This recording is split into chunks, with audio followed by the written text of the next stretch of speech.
So hello dear students, स्वागत है आपका मेरे चैनल पर दोबारा। बच्चों, बताओ अपने बारे में, कैसे हो आप सब और आपकी स्टडीज कैसी चली है। तो आपने वो पिछली क्लास मैंने आपको दी थी पॉलिटी की, तो उसके आपके नोट्स बना लिए आपने और उसको अच्छे से रिवाइज कर लिया। तो आज करेंगे नेक्स्ट क्लास हम सेकंड क्लास पॉलिटी की। तो पहली क्लास में मैंने आपको क्या क्या कराया था, तो मैंने आपको थोड़ा सा इंफॉर्मेशन दी थी कॉन्स्टिट्यूशन के बारे में और उसके साथ मैंने आपको पार्लियामेंट और स्टेट लेजिस्लेचर के बारे में कुछ बताया था। तो अभी चलते हैं नेक्स्ट। तो आज हम पॉलिटी की दूसरी क्लास करने वाले हैं। जो आज की क्लास में हम पढ़ेंगे कि आपका कॉन्स्टिट्यूशन कैसे बना। कभी आपके दिमाग में, आपके माइंड में ये वाला क्वेश्चन कभी नहीं आया कि हम जिस देश में रह रहे हैं उसमें जो हम कानून फॉलो करते हैं, जो सुप्रीम लॉ है हमारा संविधान, वो कैसे बना होगा। कभी आपके मन में क्वेश्चन नहीं आया कि आप जैसे पढ़ते हैं कि आप उन चीजों को ऐसे याद कर लेते हैं, तो कैसे बना होगा हमारा, क्या हिस्ट्री रही होगी इसके पीछे, कैसे कैसे ये चीजें डेवलप हुई होगी। तो ये कभी आपने सोचा?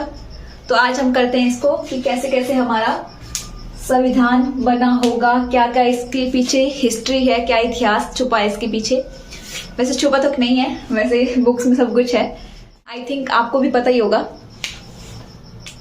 चलो करते हैं आज क्लास स्टार्ट। तो कैसे बना होगा हमारा संविधान, कैसे बना होगा, तो इसके पीछे क्या है, एक ब्रीफ हिस्ट्री है जिसके कारण हमारा संविधान फॉर्म हुआ बाद में। तो उसको पढ़ते हैं अभी। तो हिस्ट्री के बारे में बताया था कि जो हमारी हिस्ट्री होती है उसको मैंने आपको 3 टाइप से बताया था ना, डिवाइड किया था। मैंने आपको बताया था हिस्ट्री, एक तो हो गया आपकी एंशिएंट हिस्ट्री, एक हो गया आपकी मेडिवल हिस्ट्री और एक हो गया आपकी मॉडर्न हिस्ट्री। ठीक है, एंशिएंट हिस्ट्री में कौन रूल करते थे, आपके राजा वगैरह। ठीक है, इंडिया के जो मूल निवासी थे ना, तो एक रफ सा स्केच बना रही हूं मैं, इतना अच्छे से नहीं बन रहा है। ठीक है, ये हमारा इंडिया, तो इसके जो मूल निवासी थे, ठीक है, तो वो क्या करते थे, एंशिएंट हिस्ट्री में वही रूल करते थे यहाँ पर। फिर मैंने आपको बताया था कि मेडिवल हिस्ट्री में, ठीक है, जो आपका मेडिवल हिस्ट्री है, उस टाइम कौन आ गए थे, तो उस टाइम आपके क्या इन्वेजन हो गया था, आपका मुस्लिम इन्वेजन। ठीक है, मुस्लिम इन्वेजन हो गया था, तो मुस्लिम आ गए थे यहाँ पर और फिर उनका राज चल पड़ा। ठीक है, दिल्ली सल्तनत और मुगलों का राज। फिर उसके बाद आती है आपकी मॉडर्न हिस्ट्री। तो मॉडर्न हिस्ट्री में क्या हुआ होगा, तो मॉडर्न हिस्ट्री में आपको जैसे कि आपको पता है कि हम पर सबसे ज्यादा किसने राज किया, अंग्रेजों ने। ठीक है, तो मॉडर्न हिस्ट्री में जो आपकी यूरोपियन कंट्री है ना, वहां से उनको हम बोलते थे हिंदी में यूनानी। ठीक है, यूनानियों का क्या हो गया, यहाँ पे वो आने लगे, वो फैक्ट्री वगैरह बनाने लगे। तो उसी तरह से कौन आया आपके इंडिया में, ईस्ट इंडिया कंपनी। ठीक है, अंग्रेज, ब्रिटिश।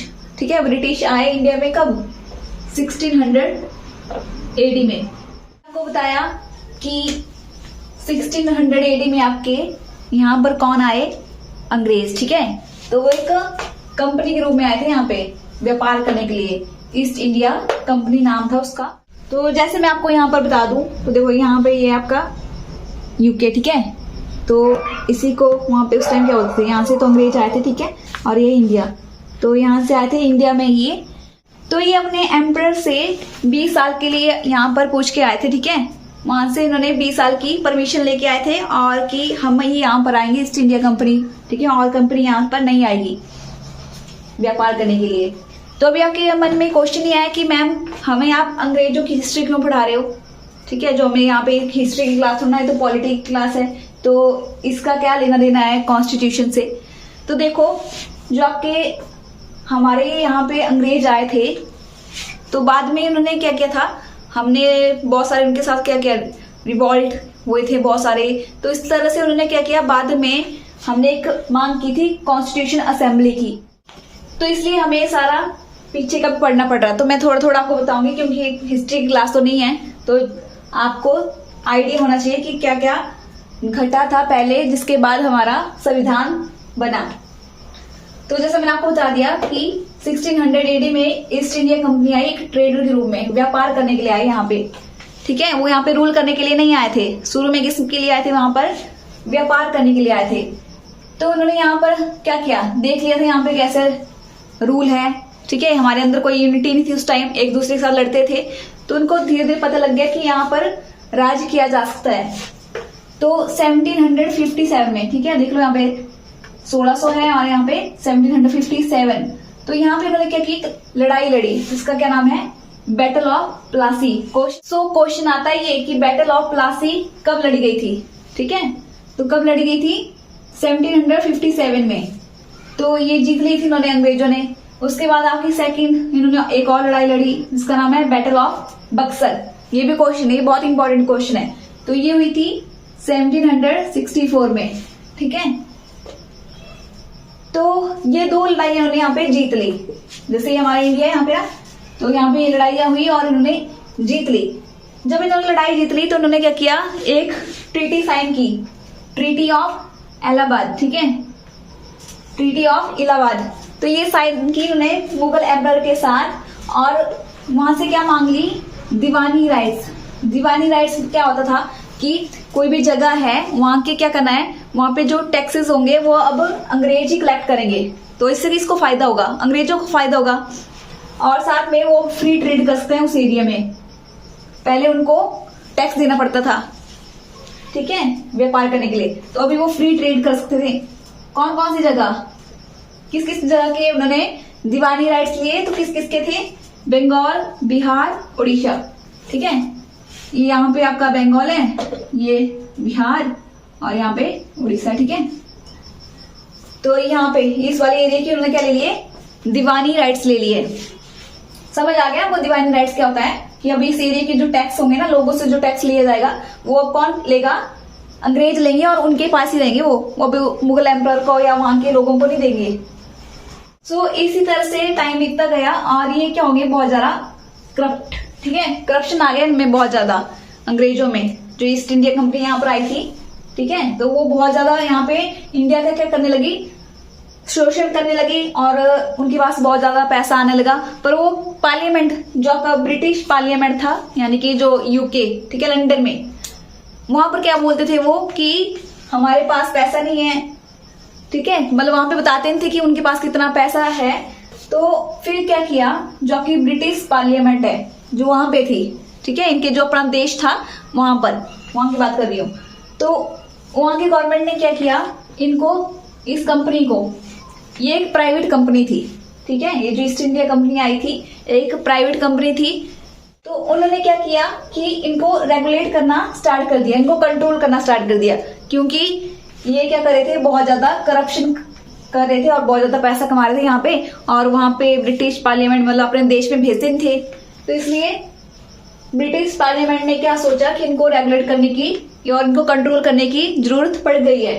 तो इसलिए इन्होंने बहुत सारे एक्ट निकाले इनको रेगुलेट करने के लिए, इनको कंट्रोल करने के लिए, इस कंपनी को कंट्रोल करने के लिए। तो जो फर्स्ट एक्ट निकाला ब्रिटिश पार्लियामेंट ने इनको रेगुलेट करने के लिए, तो उसका क्या नाम था, नाम वही है, ठीक है, रेगुलेटिंग एक्ट। इनको रेगुलेट करना है, इनको कंट्रोल करना है, तो नाम ही क्या है, रेगुलेटिंग एक्ट।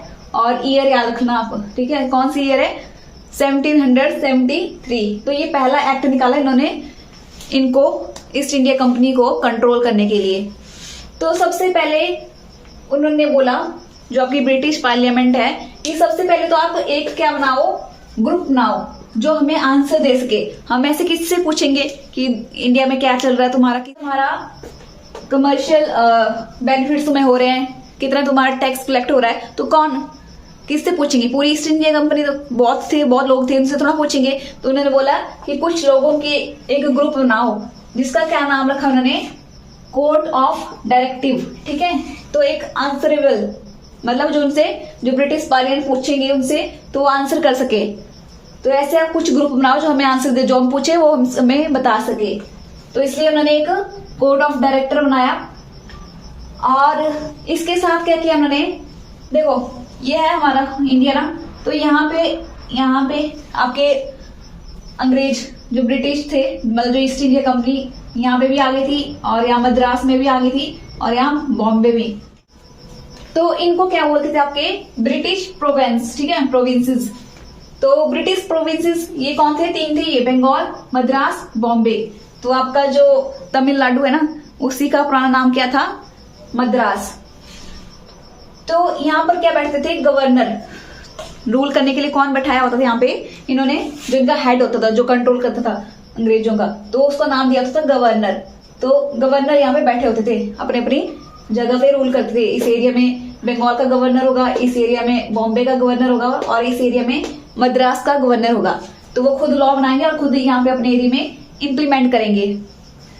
पर इस एक्ट के थ्रू क्या किया, जो आपका पूरा का पूरा यहाँ पे मतलब जो पहले था वो था डिसेंट्रलाइज, ठीक है। डिसेंट्रलाइज मीन्स पावर अलग अलग जगह पे थी। पर इस एक्ट के थ्रू उन्होंने क्या किया, ब्रिटिश पार्लियामेंट ने उन्होंने क्या, एक जगह पे क्या किया, पावर इकट्ठा कर दी। यानी कि उन्होंने क्या किया, जो बंगाल का जो गवर्नर था, ठीक है, गवर्नर ऑफ बंगाल, उसको क्या बना दिया, उसको इन तीनों का हेड बना दिया। यानी कि उसको क्या बना दिया, गवर्नर जनरल ऑफ बंगाल। तो अब क्या हुआ, ये जो बॉम्बे और मद्रास थी, इनकी जो लॉ बनाने की जो पावर थी वो भी किसको दे दी, इसको, ठीक है, बंगाल वाले को, ठीक है, गवर्नर जनरल ऑफ बंगाल इसका नाम रख दिया था। और इसको अकेला तो काम नहीं कर सकता, तो इसलिए इसको एग्जीक्यूटिव काउंसिल दी 4 लोगों की, ठीक है, 4 लोग थे उसमें, 4 मेंबर। तो एग्जीक्यूटिव काउंसिल मैंने आपको कल बताया था कि एग्जीक्यूटिव क्या होते हैं, जो लॉ को इम्प्लीमेंट करते हैं। इस तरह से समझ आ गया ना आपको ये सारा। और आपका नेक्स्ट पॉइंट है कि इस एक्ट के थ्रू उन्होंने क्या बोला कि एक सुप्रीम कोर्ट भी बनाओ, ठीक है। कब बनाया वो? 1774 में एक सुप्रीम कोर्ट बनाओ, ठीक है। वो देखेगा पूरे जो भी लोगों की जो प्रॉब्लम है वो सब कुछ वहां पे उनको जस्टिस देगा। तो इसलिए एक सुप्रीम कोर्ट बनाओ। तो ये था पहला, ठीक है, रेगुलेटिंग एक्ट जो पहला था, ईस्ट इंडिया कंपनी को रेगुलेट करने के लिए और कंट्रोल करने के लिए बनाया। तो ये था पहला, 1773 में आया था। समझ आ गया ना आपको? इसमें एक कोर्ट ऑफ डायरेक्टर बना दिए और गवर्नर ऑफ बंगाल को गवर्नर जनरल ऑफ बंगाल बना दिया, उसको 4 मेंबर और दे दिए, ठीक है, लॉ इम्प्लीमेंट करने के लिए, और साथ में एक सुप्रीम कोर्ट बना दिया। आया आपको समझ के नहीं आया? बताना मुझे आपको कि समझ आया कि नहीं आया। और ये वाली क्लास फिर इतनी रखते हैं, पता नहीं कितनी बड़ी बन गई होगी, क्योंकि ज्यादा बड़ी मैं अपलोड नहीं करती हूँ, क्योंकि वो अपलोड करने में बहुत टाइम लगता है और इतना नेट मेरे पास होता नहीं है। सो इसको कर लेना और इसके नोट्स भी बना लेना अच्छे से। फिर मिलते हैं नेक्स्ट क्लास में, और अपना ध्यान रखिए। और जो न्यू व्यूअर्स हैं प्लीज मेरे इस चैनल को सब्सक्राइब कर दें। और इसके साथ मेरा एक दूसरा चैनल भी है, ब्लॉग चैनल, तो अगर आपको टाइम लगे तो आप उसको भी देख सकते हैं और उसको सब्सक्राइब कर सकते हैं। सो फिर मिलते हैं नेक्स्ट वीडियो में, बाय।